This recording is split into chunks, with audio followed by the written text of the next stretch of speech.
Good morning, everyone, and welcome to the next session here for day 3 of Dare to Be Great 2020, Dare to Be Great 2 Fall Virtual Conference. And I am here with my good friend. Looking forward to this session. We were just talking in the green room about some of this, yes, and a little bit of singing, more on my part, but A little. You yeah, tried. You tried. I tried. I got you to say maybe a little bit of the chorus.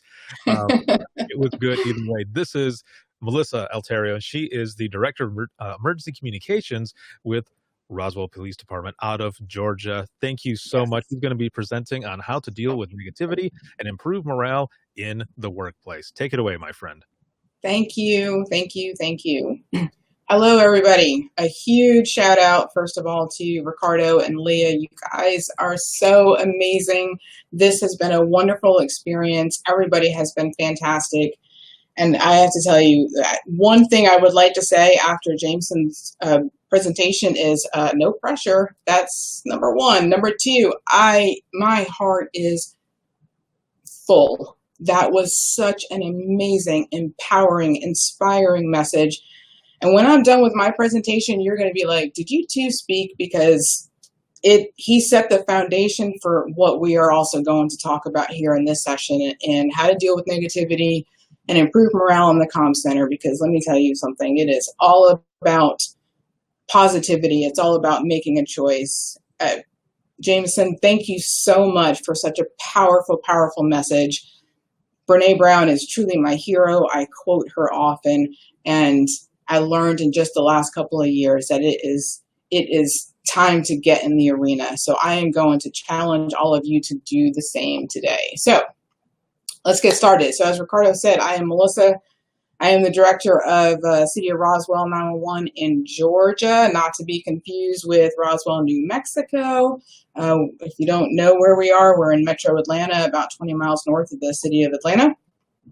Medium-sized center. I do have a good portion of my team watching this presentation in a separate training room, and I know they're going to start hazing me on the chat here, so I might get a little distracted, but that's all right, because I appreciate them. So here we go. I could tell you all about myself, but I'm not going to do that. I'll give you a little snippet here and there. I'm just hit my 30 years a couple of weeks ago. I like to say I started when I was 10. I'm standing by that story. I went from dispatcher to director and everything in between. Everything else you can Google or check me out on LinkedIn or Facebook, but we have a lot to talk about today, so I don't want to waste time talking about me. So let's talk about morale.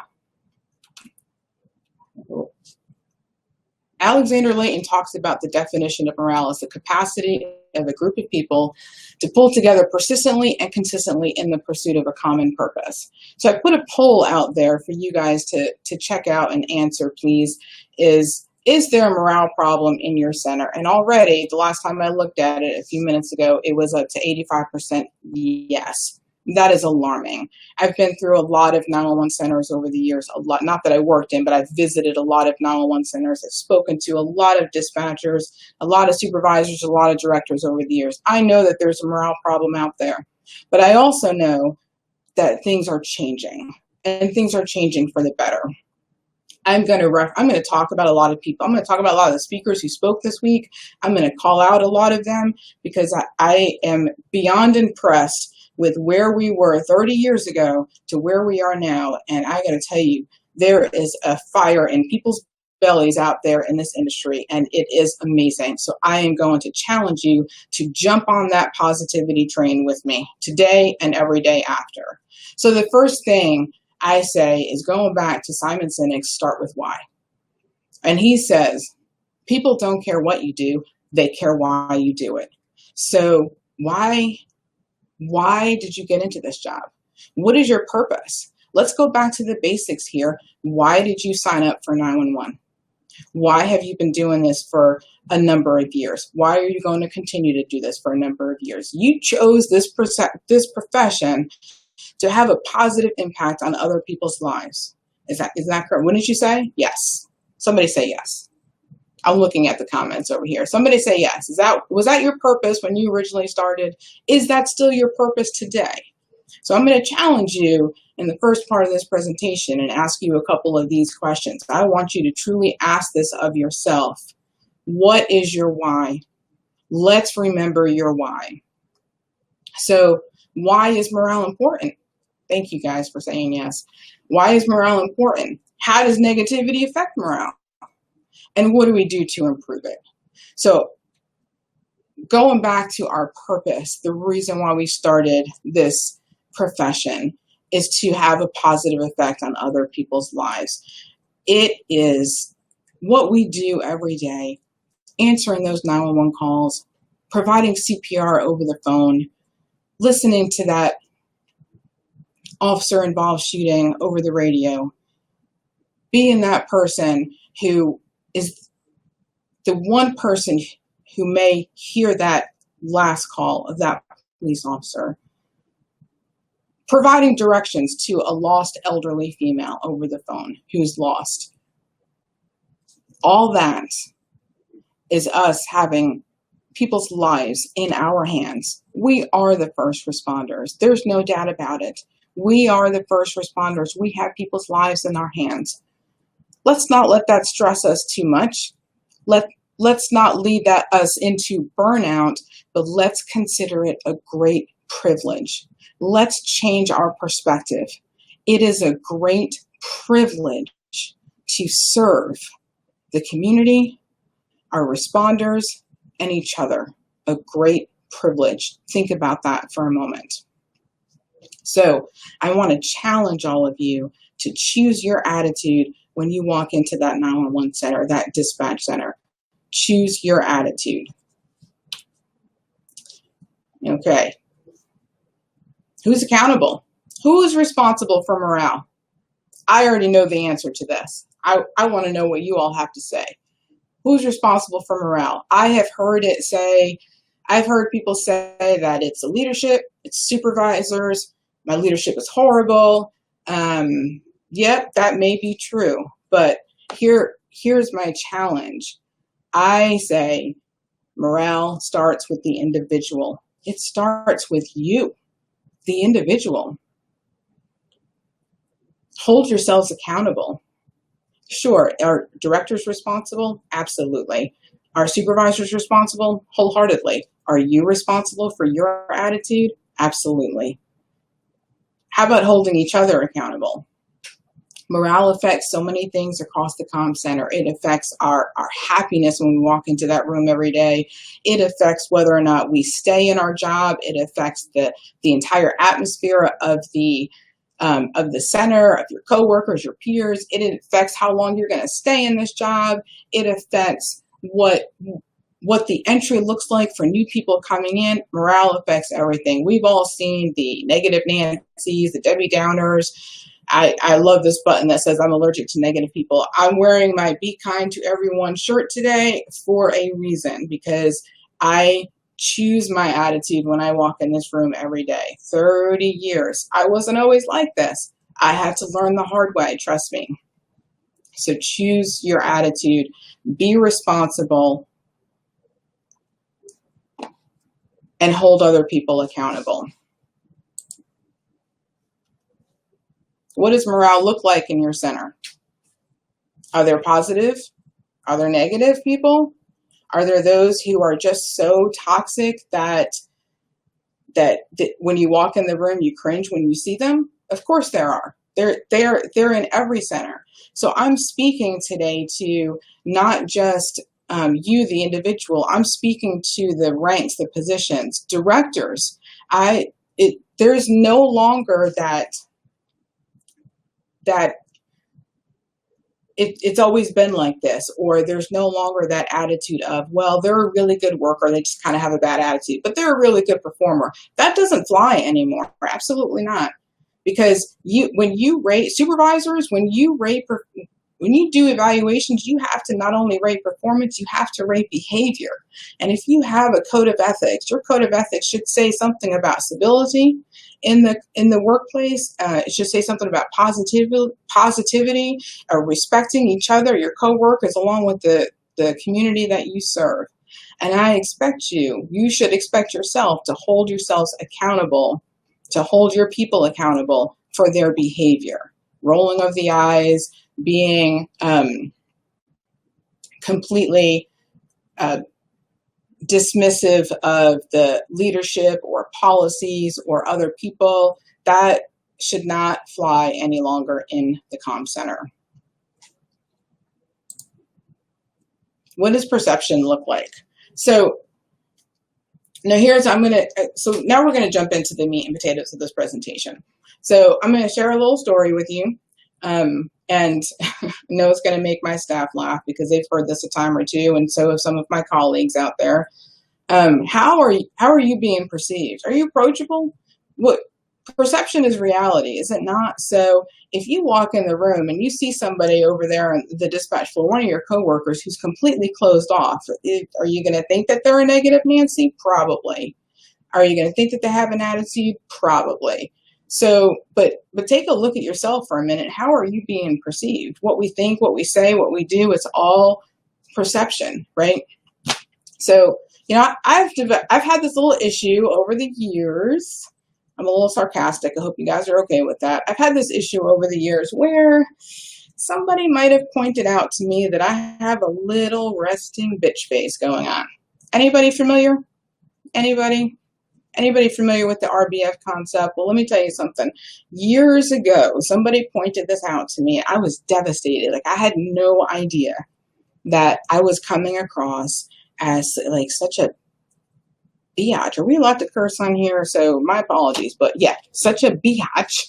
And until somebody, like what I say, put a mirror up in front, thank you, Leah. Somebody put a mirror up in front of my face and said, well, yeah, you know, you can see everything on your face. And I'm like, you can see everything on my face? Like, what? What are you talking about? So yeah, when you walk into that dispatch center, people are like, well, what the heck is wrong with her today? I was so upset by that.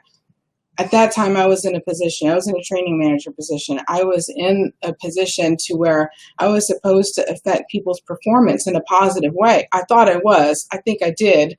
To some degree, but I also had no idea how I was projecting myself. So me being like, I was fascinated by this concept, and I'm a knowledge seeker. I'm like a thirst for knowledge. So what did I do? I went on the internet and I Googled it. Resting bitch. I had no idea it was a thing. So I Googled it, resting bitch face, and I'll be damned. I looked over at my friend and coworker, and I'm like, it's a real thing. So what did I do then? Like, I started looking at how do you do to combat resting bitch face? I'm telling you, look it up, because it's like, it's there. It tells you what to do. And so one of the things it said to do was to be like, try and smile more. So now, mind you, same coworkers, I go into this meeting and we're reviewing this policy, and I'm all like, I'm like this, I'm smiling. I don't know if you can see me in the little corner there, but I'm like all smiling and presenting myself. I'm like, okay, I'm going to do this. I'm going to change my attitude. I'm going to change how people are perceiving me. My boss looks at me about 30 minutes in and he goes, what the heck is with the shit-eating grin on your face? I'm like, okay, so clearly it's not working here. So that, just a little joke there. I realized after that I had to change how I was appearing to other people. Now, I've heard people say, when I tell that story, I've heard people say, well, people just need to accept me for the way I am. I have RBF, so what? I'm sorry. I don't jive with that. It is important for you to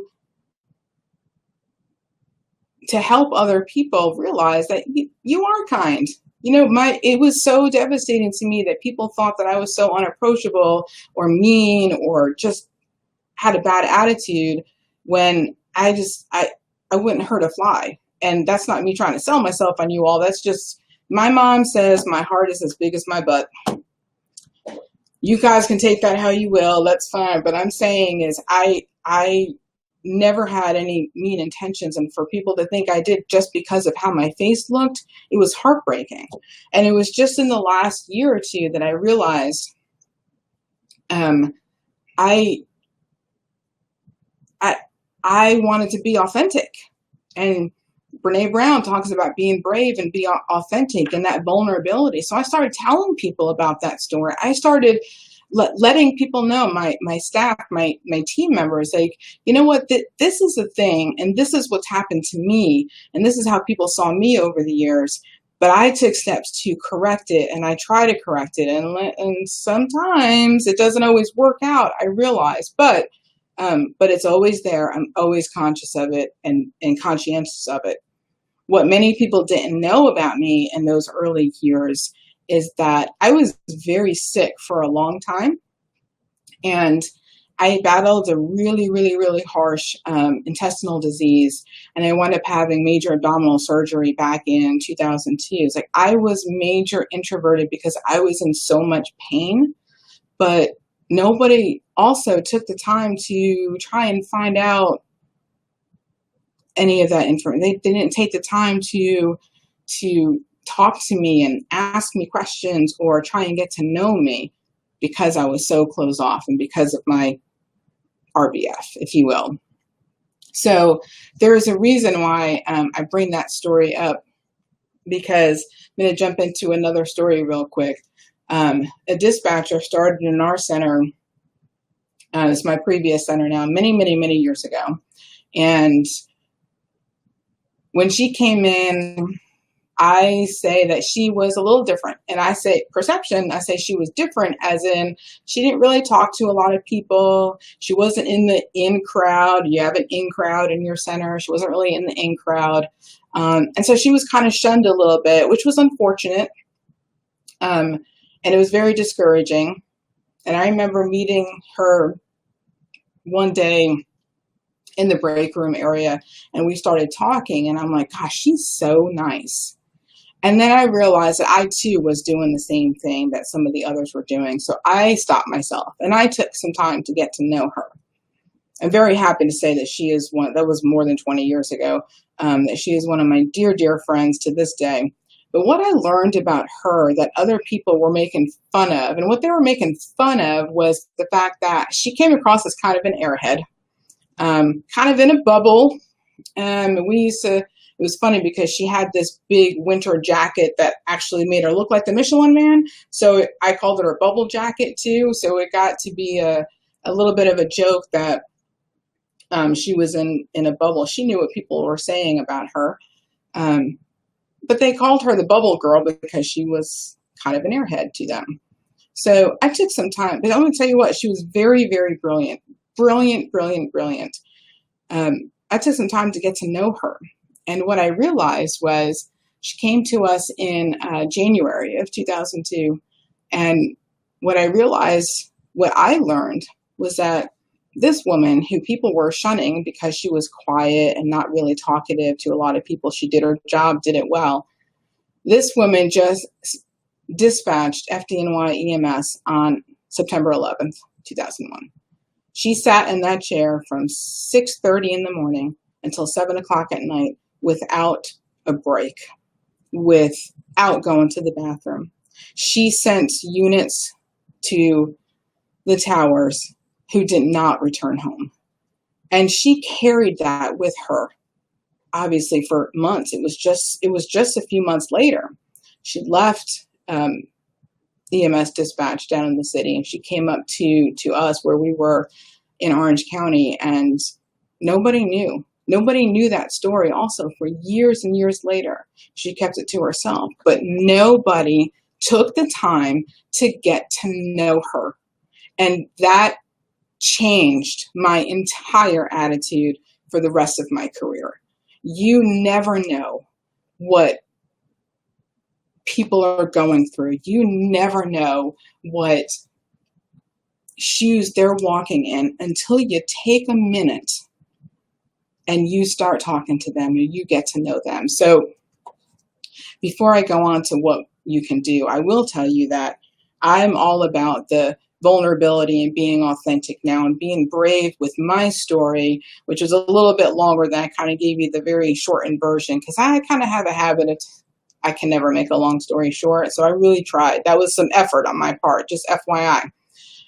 So I will tell you that after telling my RBF story to my team, One of my team members bought me this shirt, and I wear it very proudly on the weekends. Love this shirt. So let's talk about what can you do? What can you do to affect a positive change? What can you do to overcome that negativity in your comm center? And what can you do to improve? So does anybody recognize this kid? This kid's name is Blake. And Blake is my hero. Last year, before the start of first grade, before the start of school last year, did we have school last year? Because 2020 has got me like, okay, yes. So last year, it was just last year, in Fayetteville, Georgia, this kid was getting ready to start first grade, and his mom, who made t-shirts for, I'm not sure if she made t-shirts for a living or a hobby, she says to Blake, she says, I'll make you any kind of t-shirt you want.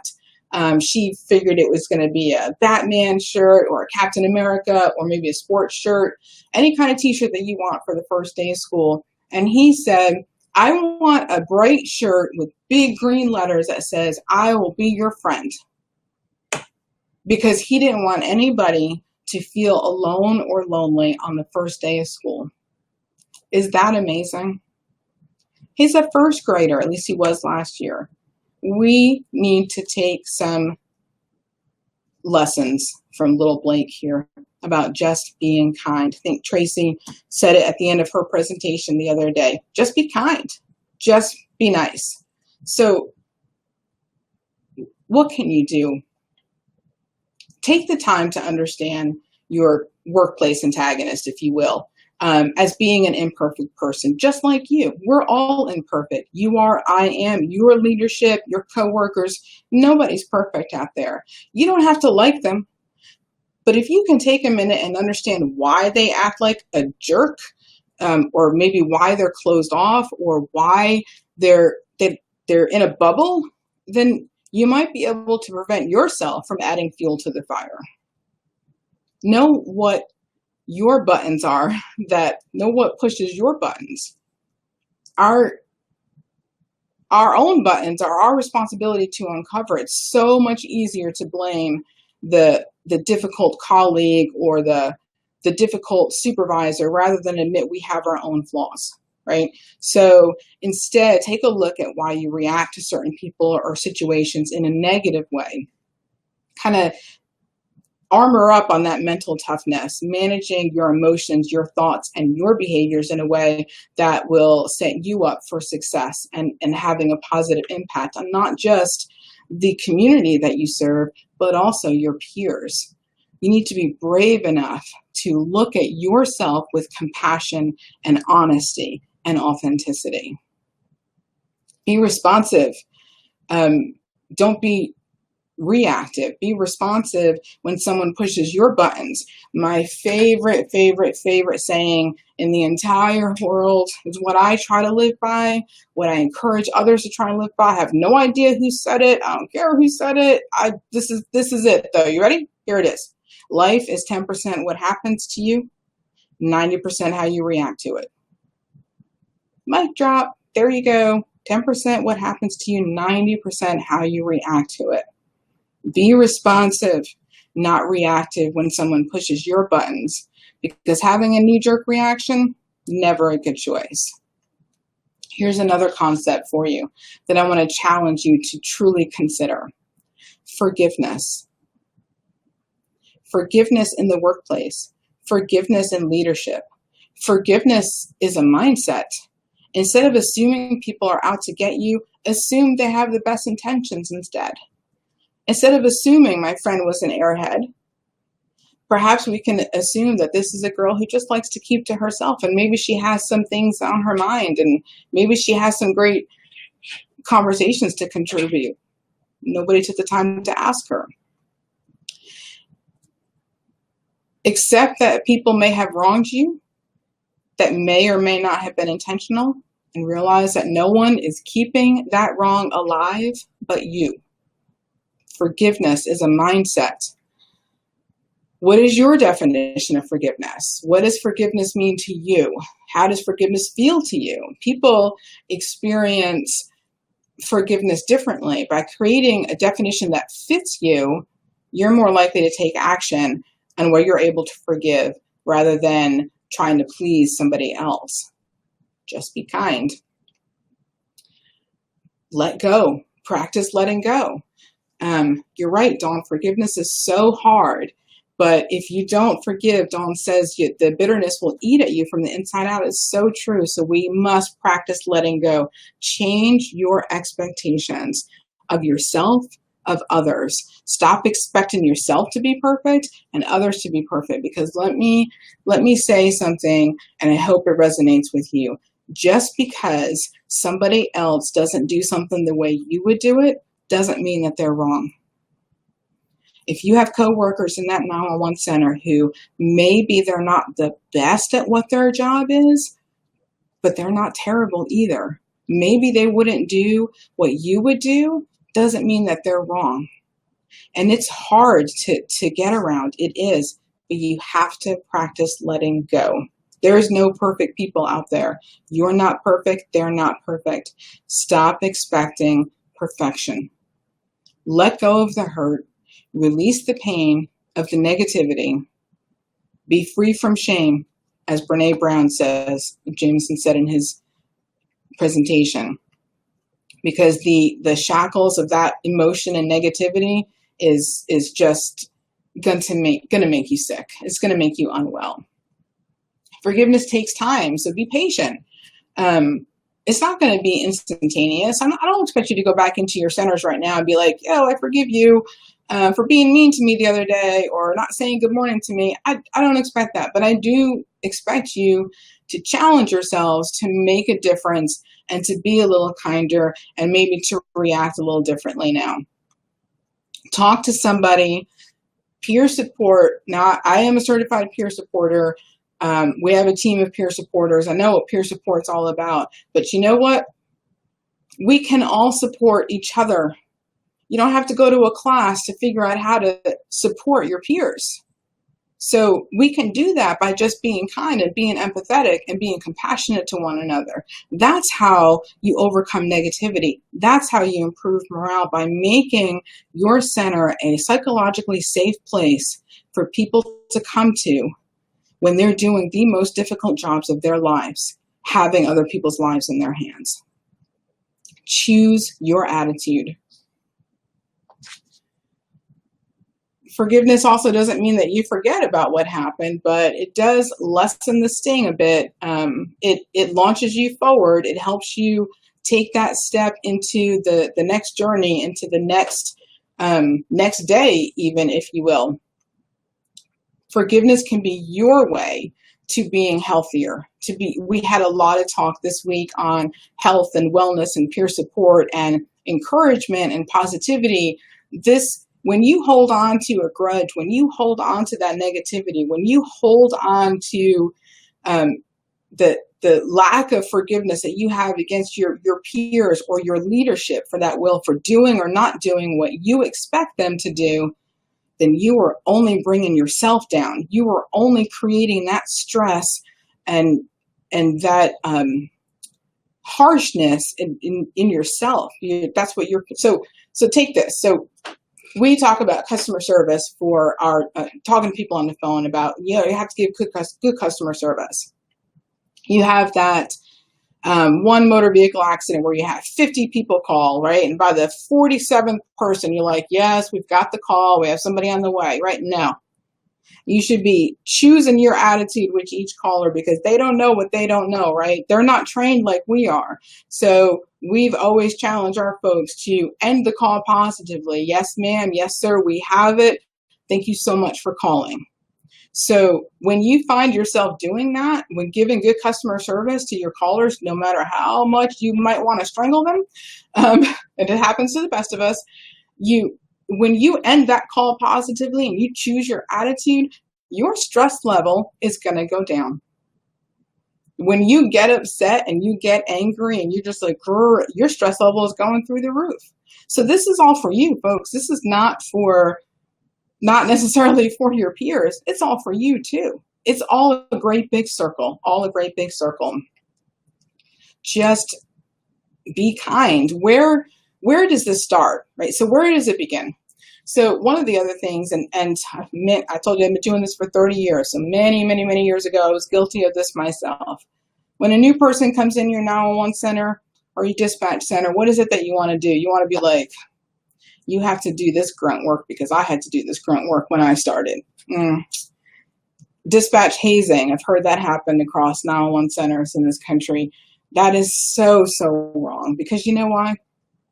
They are the next generation of 911. You have to be the champion and train them and welcome them, surround them with love and positivity, because those people are going to be working next to you, hopefully for the rest of your or their career. So why are you going to present an atmosphere, an unwelcome atmosphere, as soon as that person comes in the door? How about as soon as that person comes in the door, you like welcome them to their new career, to their purpose, to their why. Help them understand that it's great pride and privilege that we have for having people's lives in our hands. Surround them with love, because it begins right there. Isn't everybody a leader? Leadership isn't about behavior but it's not, or position. Everybody is a leader. That means you. You are a leader. So let it start with you, because you are the next generation of champions. I am so obsessed with the show Scandal right now. So Tyrell mentioned this yesterday in his presentation, which was also incredibly awesome. Like the tide has changed here, folks. The tide has changed. So I'm so obsessed with the show Scandal right now that I'm just adopting this phrase: be a gladiator. It starts with you. The attitude, the positivity, morale starts with you. So be a gladiator, because you know what? This industry is changing. It's changing for the better. There are folks out there like Halcyon and Sarah who, may be a little young in this business, but let me tell you something. If I had that 20 some odd years ago, I probably would not have had some of the harsh lessons learned that I did through the years, because what they're doing in our industry is powerful, and it's lighting a fire in people, and it's spreading. So I see some of my colleagues here in my surrounding metro Atlanta area, and yes, I'm going to call you out because I know you're on the chat, but I see girls like Sabrina from Forsyth County, Charlotte from Fulton County. I see you getting involved and getting on those social media sites. They're not directors, and that's okay, because you know what my thoughts are every single time I see them participating actively in a discussion on social media. I'm like, those girls are going to be directors someday. They're leaders in their own right, and they're going to lead another team of people someday. And I cannot wait to see it. No pressure, girls, no pressure. So it's up to us. It's up to you. Be a gladiator. Let's talk about some tips to reduce some negativity here. So negative input will continue. We have to combat it with a different focus. So distract from it. So if you're a supervisor, I'm here to tell you, you cannot and should not ever vent down.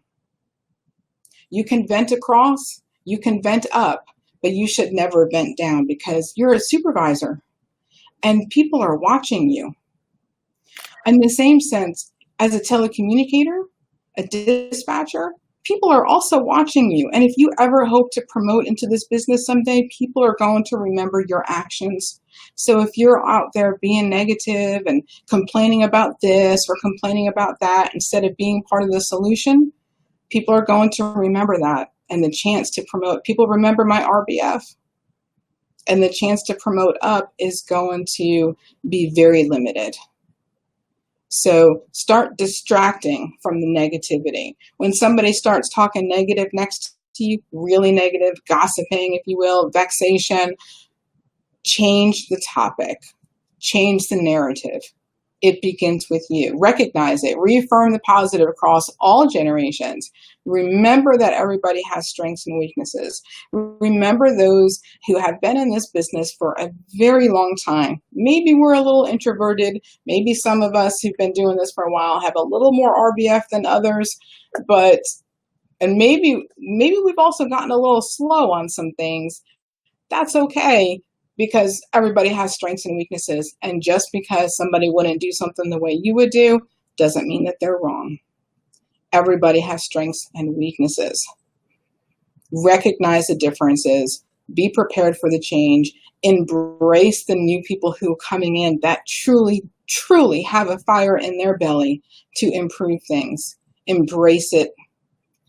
Engage. So engage with them, the earlier the better. Surround them with love, as I said. Get on that 360 view balcony and look at the bigger picture. Circle back around to where you started way back in the day, and keep that in mind for the new people. You know, I had an instructor once. Actually, I was hosting a class years ago. I was hosting a class, and so I actually didn't meet this instructor off the bat. So somebody else did, one of my subordinates, one of my team members. And they texted me. I was in the office, and they said, you have to come down to the classroom and take a look at this and sit in this class for a minute. And I said, okay. So I did. I went to the class, and the first thing I saw on the whiteboard, he said, he had written on the whiteboard, don't be an asshole. I was like, what in the heck?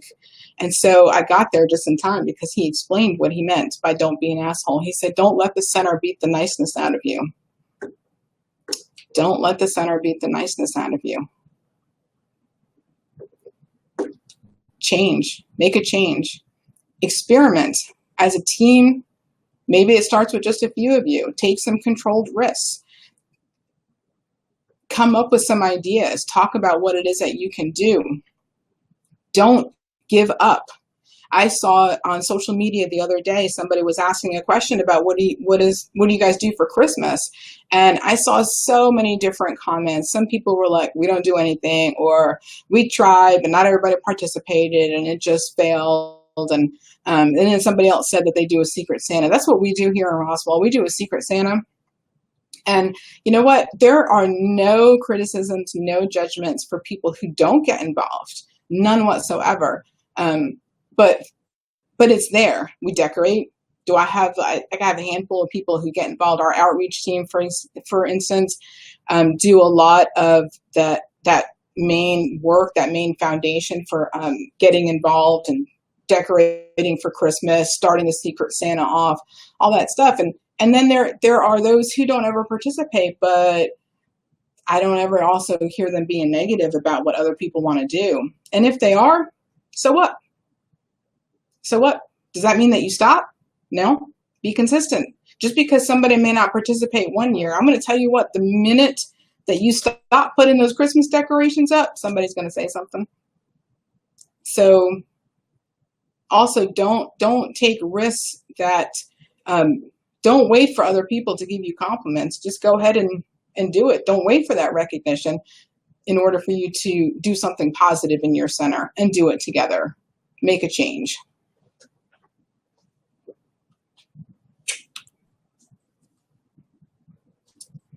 So I stole this from Ricardo the other day.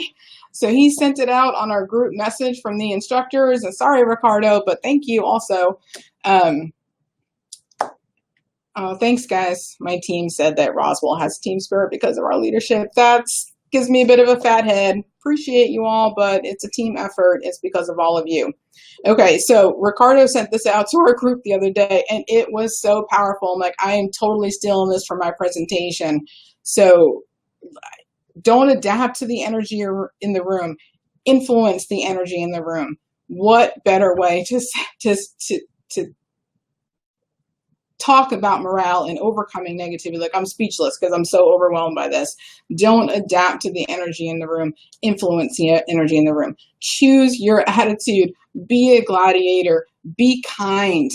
Remember, Dan, you're right. The simple pleasantries. So if you don't get recognition from your leadership, if they don't show your appreciation and value, does that mean that you can't show it to your coworkers? If you hear somebody next to you take a CPR call, how about saying to them, hey man, really good job on that call. Change starts with you. Be the influence and the energy in that room. Influence the energy in that room. Change starts with you. So I'm going to tell you a little bit about what we did in our center.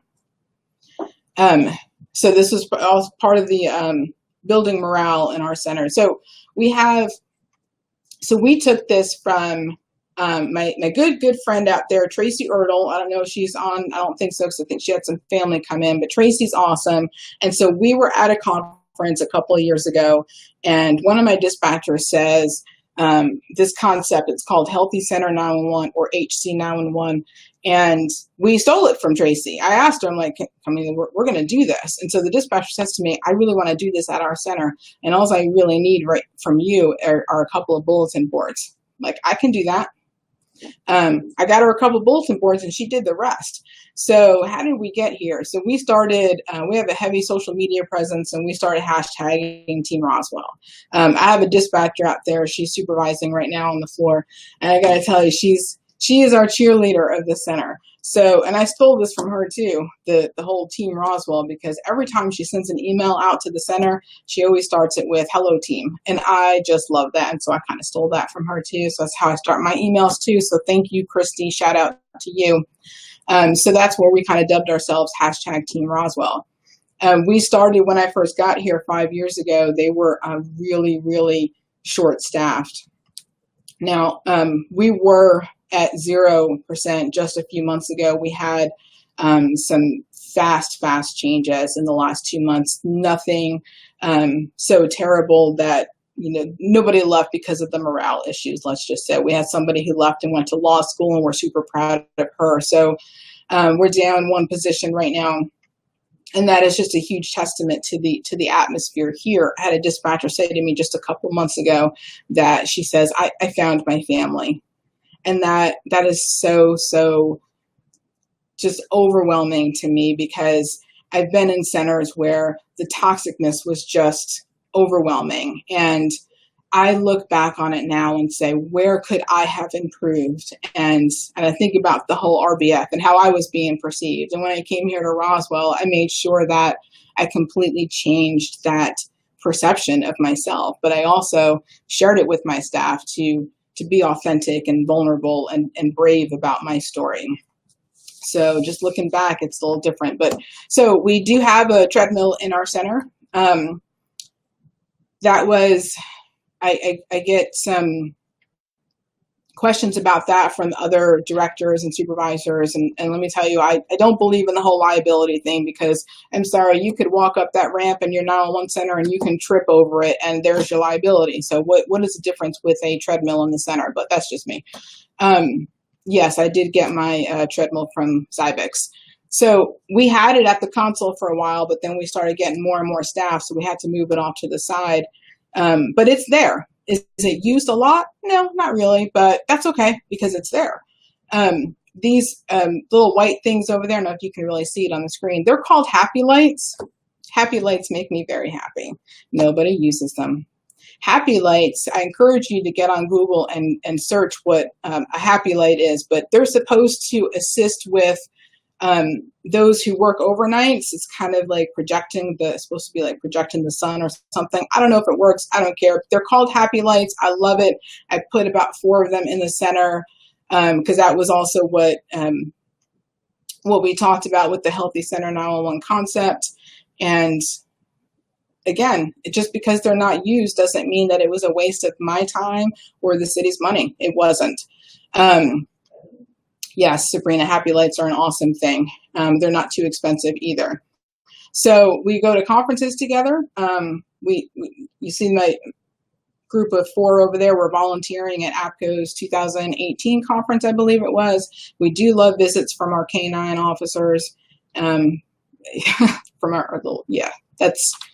We're still trying to get a dog in this center, but that could be a while. So our Healthy Center 911 component. So funny story, I have the little pizza party circled. So My good friend Adam Tim. I'm going to call him out here for a minute because a couple of years ago, he put on the Healthy Dispatcher Facebook page a meme that said something about uh, we don't want pizza parties. We don't need pizza parties. We would just prefer a raise, or you can show us appreciation by giving us a raise, or something like that. Meaning like pizza parties are cheesy. I was so upset by that. I called him out on it. I went out to the dispatch floor and I said, should we give up our pizza parties because Adam Tim says so? And they were like, heck no, we love our pizza parties.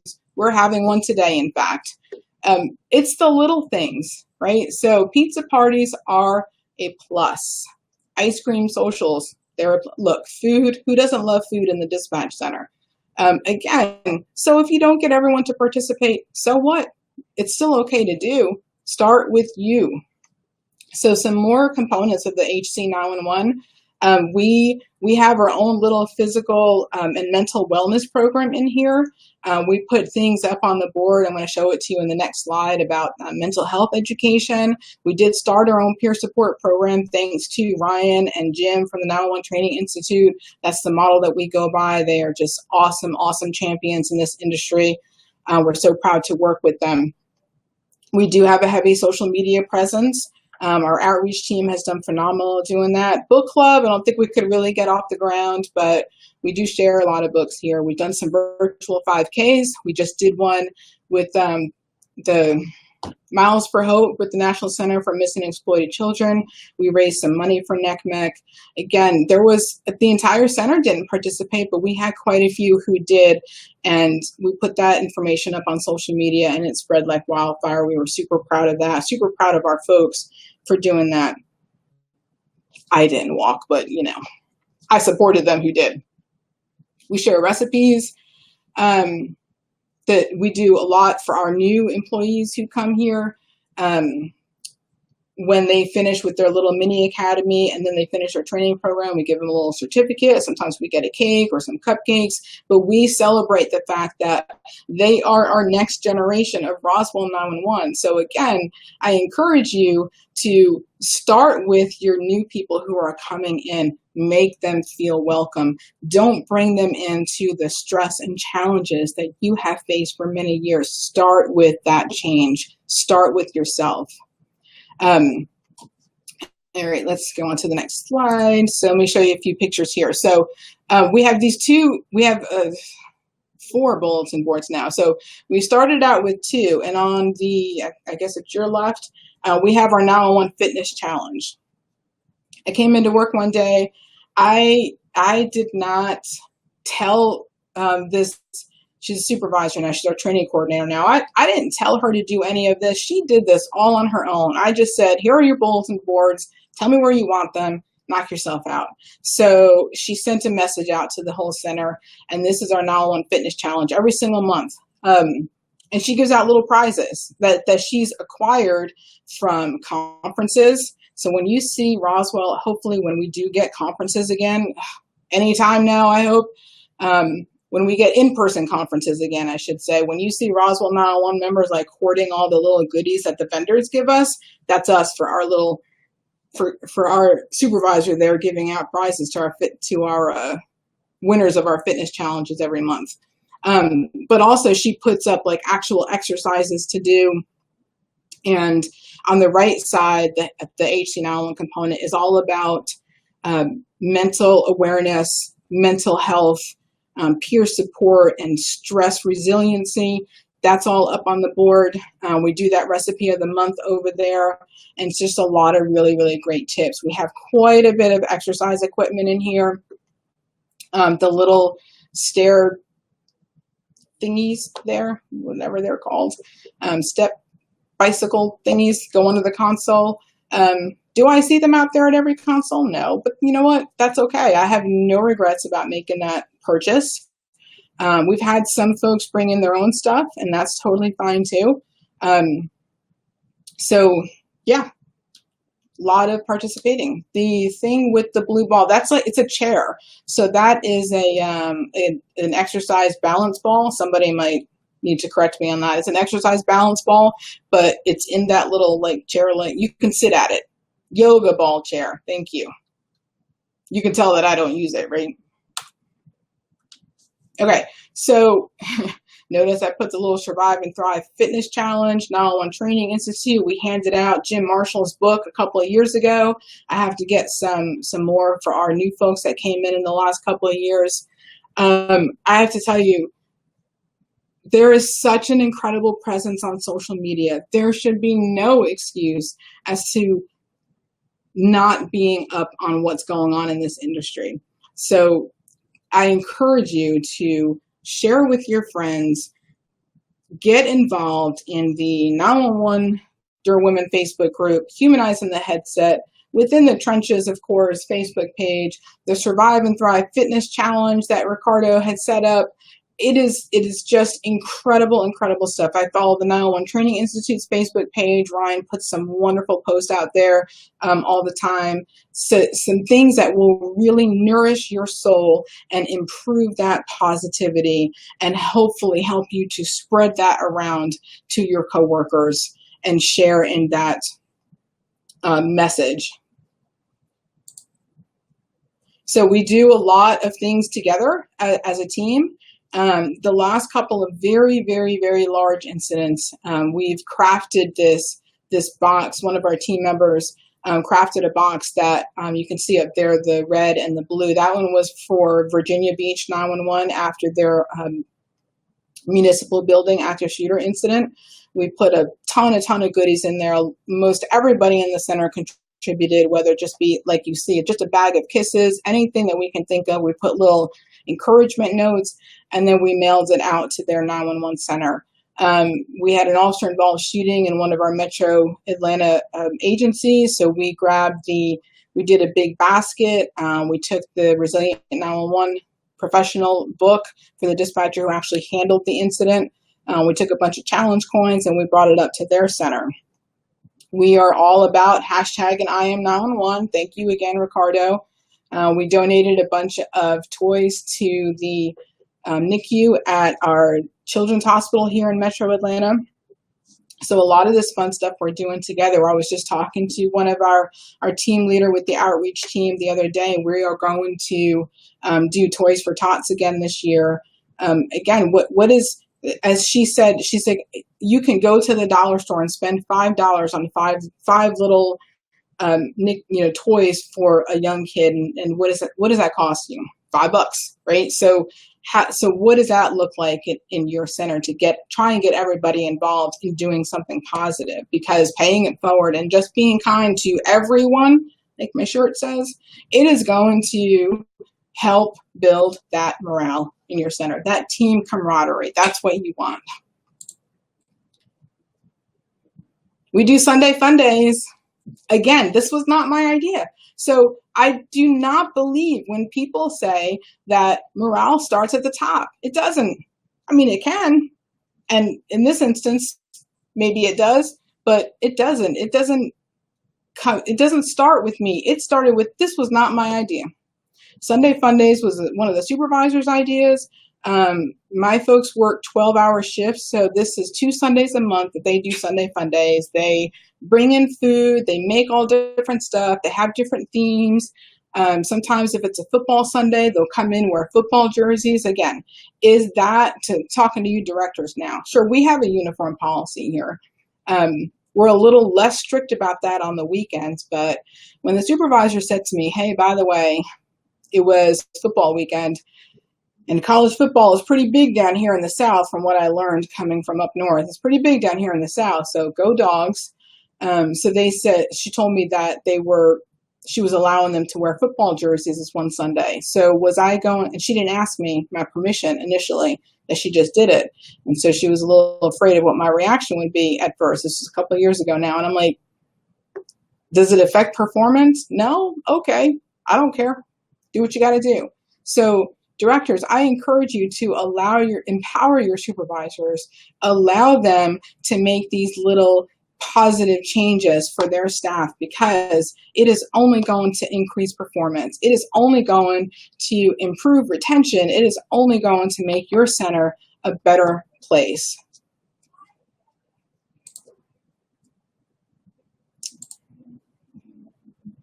I gotta go back, sorry. I think I missed one. Okay. The other thing that I wanted to share with you real quick is this one bulletin board that is in our quiet room. Again, this supervisor did this completely on her own.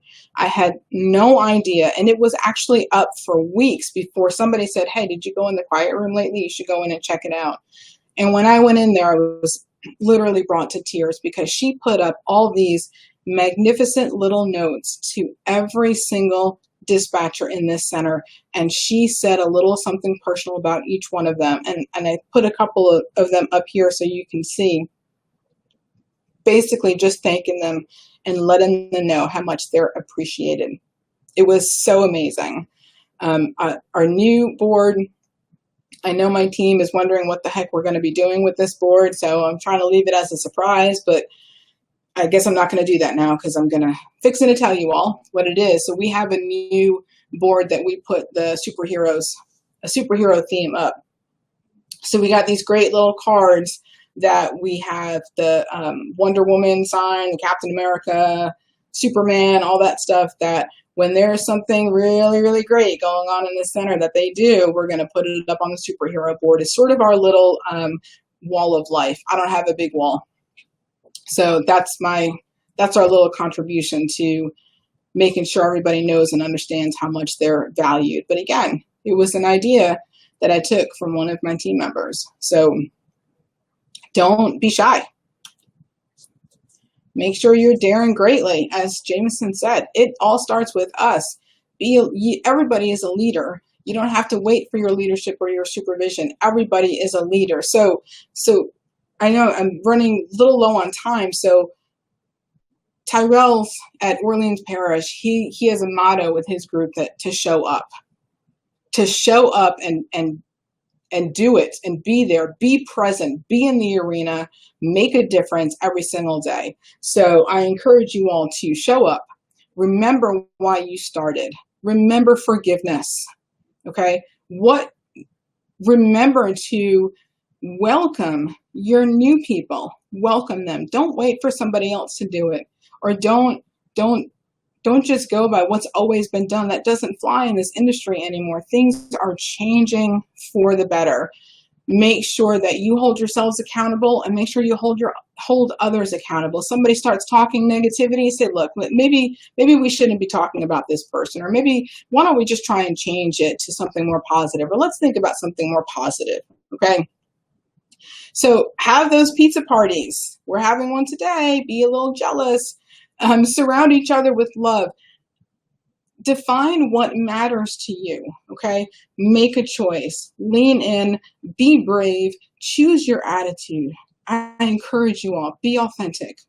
Choose courage. Choose humility. Choose empathy. Choose joy. Choose forgiveness.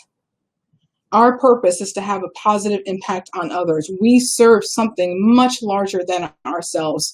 Choose to change the order of things for the better. Everyone is a leader. Choose to lead and just be kind. Be a gladiator. Be a gladiator. Okay, let's look at this poll real quick. Excellent work.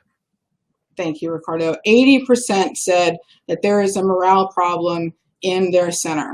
Well, I'm telling you, friends, the change starts with you. Make your choice. Be a gladiator and just be kind to everyone.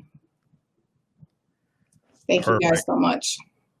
Thank you so much for an excellent session. I've got tons of notes here. Awesome. And so many things, especially right up at the top. Choose your attitude. I think one of my friends, Vicky, she had a quote in here as well that went along with what you were saying about the story of one of your dispatchers or call takers. There was that everyone has a story, don't judge. And, what can you do to overcome negativity? And so there's so many different things. Your forgiveness is a mindset. And also you're the next generation of champions. There's so much in here. Amazing work. I want to go through this here really quick. We've got a couple of questions. So there was the topic of um, happy lights, and how Mhm. do you have them set up? One at each console or around the room? I think I have only four out there, so we just put them in just four areas of the room. They can be moved wherever you want them to be. They're pretty bright. And then the next one here is Gary, that's funny. Thank you. 14 people on. oh, do you have a budget to purchase all of these things, pizza party, et cetera, or do you have to pay for it yourself? Okay, so that's a really great question. So some of the things, but I am pretty I'm a gladiator with our budget. So the 911 professional book I put right under training because it's training, right? It's educational material. Mhm. And I have a budget for that. Do I have a budget for pizza parties? No. And so as directors, as leaders, not everybody's going to agree with me. I understand that, but I choose to sacrifice for the good of my staff. And I'm not, believe me, I'm not an angel. Don't get me wrong. I'm not looking for recognition, but do I pay for it? Yes, wholeheartedly. I pay for the pizza parties. I pay for some of the ice cream socials. I bought them a few treats a couple of weeks ago because of COVID and protests, and it was just a lot. And so I just wanted to show my appreciation for them. And that's just about paying it forward and being kind. So do I sacrifice some of my own money? Yes, absolutely. Excellent. Um, you were you were saying that. Let me drop your PowerPoint here and bring us up. There we are. Um, I just want to say this really quick. You were saying we're having a pizza party today. Be jealous. I am straight up jealous because one, I'm lactose intolerant, and two, I have completely cut out dairy and gluten now. It's been a couple weeks, and the first couple days was crazy. So Craving pizza, right? yes, especially because my kids had pizza the other day, pizza that looked almost like Teenage Mutant Ninja Turtle style, big old slices, and the cheese is just okay. Now I'm making myself hungry. That's So I fantastic. am jealous, but that is awesome that that you do that and take that time Thank because it is important.